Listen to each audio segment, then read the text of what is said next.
কুসুমকে জড়িয়ে ধরে নিজের মনের কথা বলে দিল আয়ুষ। সম্পূর্ণ জানতে ভিডিওটিতে একটি লাইক করে দেখতে থাকো।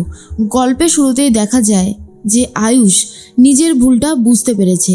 আয়ুষ বুঝে গেছে তার ভালোবাসার মানুষ আসলে কে ছিল।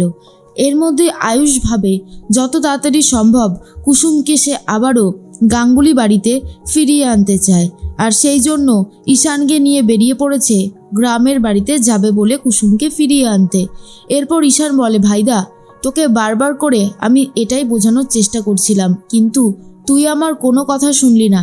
দেখলি তো কথা না শোনার ফল ঠিক কী হতে পারে। আয়ুষ তখন বলে, এই তুই চুপ করবি? বলছি তো আমার ভুল হয়েছে, এখন বারবার ভুল হয়েছে, আর বারবার যদি তুই আমাকে কথা শোনাতে থাকিস তাহলে কি করে হবে বল? তুই তাড়াতাড়ি করে গাড়িটা চালা, আমাকে কুসুমকে ফিরিয়ে আনতে হবে। এরপর মনে মনে ঈশান ভাবে, জাদুকর তোর ওপরে যা ক্ষেপে গেছে, মনে তো হয় না এত সহজে আর তোকে ক্ষমা করে দেবে। জানি না কি হবে, তবে জাদুকরকে ফিরিয়ে আনতেই হবে।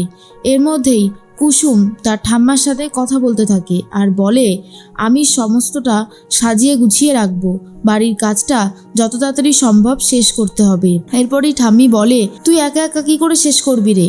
আমি দুজনকে ঠিক করেছি যারা এই সব কাজকর্ম দেখে শুনে রাখবে। তুই এই কটা দিন নিজের বাড়িতে এসেছিস, আনন্দ কর, হৈহুল্লোড় কর, একটু ফ্রিলিভাবে থাক, বুঝলি? এত চাপ তোকে নিতে হবে না। কিন্তু কুসুম নিজেকে যাতে ব্যস্ত রাখতে পারে সেই চেষ্টাই করছে, যাতে কুসুমের আর কোনো দিন মনে না পড়ে আয়ুষকে। কিন্তু সেটা যে সম্ভব নয় সেটাও কুসুম খুব ভালো মতন জানে, তাই নিজেকে সারাদিন ব্যস্ত রাখার চেষ্টা করে। আর অন্যদিকে দেখা যায় ঠাম্মি তখন বলে, যত তাড়াতাড়ি সম্ভব বাড়ির কাজটা শেষ করতে হবে। 10 দিন মতন সময় আছে, তারপর তো তুই আবার গাঙ্গুলি বাড়িতে ফিরে যাবি, তাই না? কুসুম জানে সে আর গাঙ্গুলি বাড়িতে ফিরবে না, কিন্তু সেই ব্যাপারটা সে ঠাম্মিকে বলে না। ঠাম্মিকে শুধু এটাই বলে যে সে ফিরবে, তবে দেরি করে।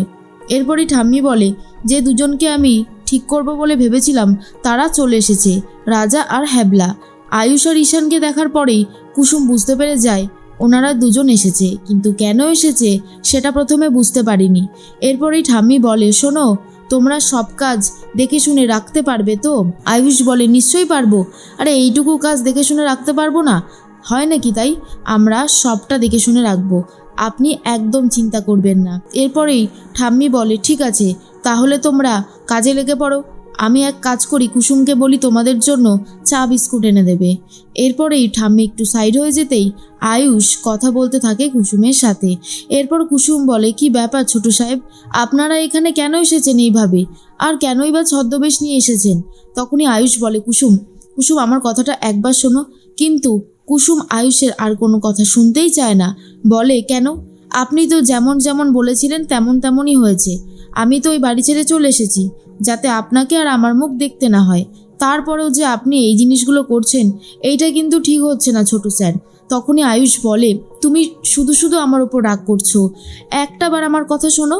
কিন্তু কুসুম কোনো কথা শুনতেই চায় না এইবার, আর বলে, আমার কোনো কথা শোনার দরকার নেই, কিন্তু আপনি আর এইভাবে ছদ্মবেশ নিয়ে আসবেন না, এটা কিন্তু খুব ভুল সিদ্ধান্ত হয়েছে আপনার। ঈশান স্যার, আপনি ওনাকে নিয়ে যান, আপনি ওনাকে বোঝান। এরপর ঈশান বলে, শোনো জাদুকর, যা হবার হয়ে গেছে, ভাইদা নিজের ভুল বুঝতে পেরেছে, এর থেকে আর ভালো কি হতে পারে বলো? কিন্তু কুসুম বলে, না, উনি যেভাবে আমাকে অপমান করেছেন, আমাকে অবিশ্বাস করেছেন, তারপরে আর ওনাকে ভরসা করা, বিশ্বাস করা আমার পক্ষে সম্ভব নয়। উনি বলা যায় না আবার কখন আমাকেই দোষারোপ করতে শুরু করে দেবেন। আয়ুষ তখন বলে, আমি আর কখনোই এরকমটা করব না, প্লিজ তুমি একটু আমার ওপর ভরসা করো কুসুম, একটু আমার ওপর ভরসা করো, আর কখনো এরকম ভুলটা হবে না। এই বলেই কুসুমকে জড়িয়ে ধরে আর বলে, তুমি যে সে আমার ভালোবাসার মানুষ, তোমারই চোখের দিকে তাকিয়ে আমি ভালোবাসার কথা বুঝতে পেরেছি, তাই তুমি আমাকে আর কষ্ট দিও না কুসুম, প্লিজ কষ্ট দিও না। তোমাকে আমি ভালোবাসি, তুমি তো জানো যে ওই চোখ দুটোকে আমি কতটা ভালোবাসতাম, তারপরেও তুমি আমার সাথে এরকম ব্যবহার করবে? কুসুম তখন বলে, ছোট স্যার, আপনি যদি ওই চোখ দুটোকে সত্যি ভালোবাসতেন না, তাহলে আমার চোখের দিকে তাকালে আপনি সেই চোখ দুটোকে চিনতে পারতেন, কিন্তু আপনি আমার চোখ দুটোকে চিনতেই পারলেন না। আমার কাছে তো এটা বিশাল অবাক করার মতোই একটা কাণ্ড। তখনই আয়ুষ বলে, দেখো, ভুল তো হতেই পারে, আমারও ভুল হয়েছে, মানুষ মাত্রই ভুল হয়, কিন্তু তুমি আমাকে ক্ষমা করে দাও। এরপরে কুসুম বলে, আচ্ছা, আমি যদি আপনাকে ক্ষমা করেই দিই তাহলে আপনি কি ভাবছেন দেবীমা আপনার এই সম্পর্কের কথা শুনে মেনে নেবে? কখনোই না। দেবীমা কখনোই এই সম্পর্কের কথা মানবে না। আপনি হয়তো ভুল করছেন। তখনই আয়ুষ বলে, আমি কোনো ভুল করিনি। মা যদি না মানতে চায় তাহলে আমি তোমাকে নিয়ে অন্য জায়গায় চলে যাব। তুমি আর আমি একটা স্বপ্নের সংসার সাজাবো। এটা শোনার পর তো কুসুম আরোই বেশি রেগে যায় আর বলে, দেবীমা আপনার এই চলে যাওয়াটা কি কখনো মেনে নিতে পারবে?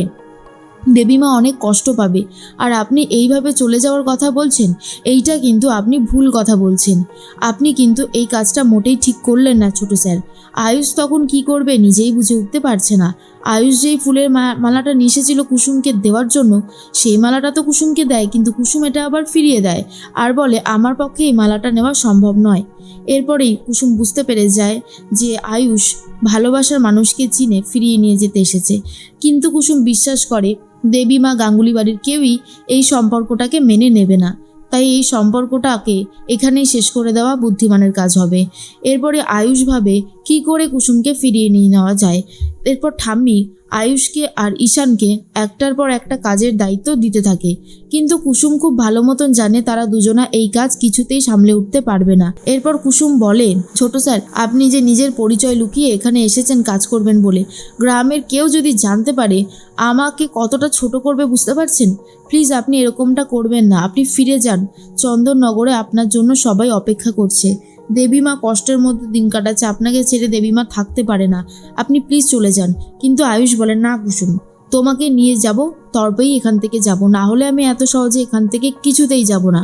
আর এটা আমি তোমাকে ক্লিয়ারলি জানিয়ে দিচ্ছি। জানি না তুমি কবে আমার ভালোবাসাকে অ্যাকসেপ্ট করবে, তবুও আমি এখান থেকে যাব না।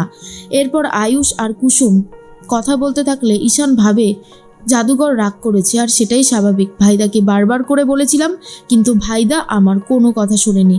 এখন জাদুঘরে রাগ করাটাই তো স্বাভাবিক একটা ব্যাপার। এর মধ্যেই আয়ুষ আর কুসুম গ্রামে বেরিয়েছিল, আর তখনই কুসুম তাড়াতাড়ি করে হাঁটতে শুরু করে। আর আয়ুষ বলে, দাঁড়াও কুসুম, তুমি এইভাবে চলে গেলে কি করে হবে? আর এর মধ্যেই দেখা যায় সাইকেল চালাতে থাকে আয়ুষ আর বলে, কুসুম যেও না কুসুম। কুসুম বলে, আপনি আবার শুরু করলেন ছোট স্যার, কেন যে এই জিনিসগুলো করছেন আমি বুঝতে পারছি না। এরপরে আয়ুষ বলে, ঠিক আছে আমি তো ভুল করেছি। এরপরে গ্রামের সবার সামনে কান ধরে উঠবোস করতে থাকে, যা দেখার পর একেবারেই কুসুম লজ্জায় পড়ে যায় আর কি করবে নিজেই কিছু বুঝে উঠতে পারে না। কিন্তু কুসুম এটা খুব ভালো মতন জানতো যে আয়ুষকে ক্ষমা করে দিলেও দেবীমা এই সম্পর্কের কথা জানতে পারলে কখনোই ক্ষমা করবে না আয়ুষকে আর কুসুমকে। কিন্তু আয়ুষ ঠিক করেছে কুসুমকে নিয়ে গিয়ে নিজের মনের কথা ইন্দ্রাণী গাঙ্গুলিকে খুলে বলবে আয়ুষ, আর কুসুমকেই বিয়ে করতে চায় আয়ুষ।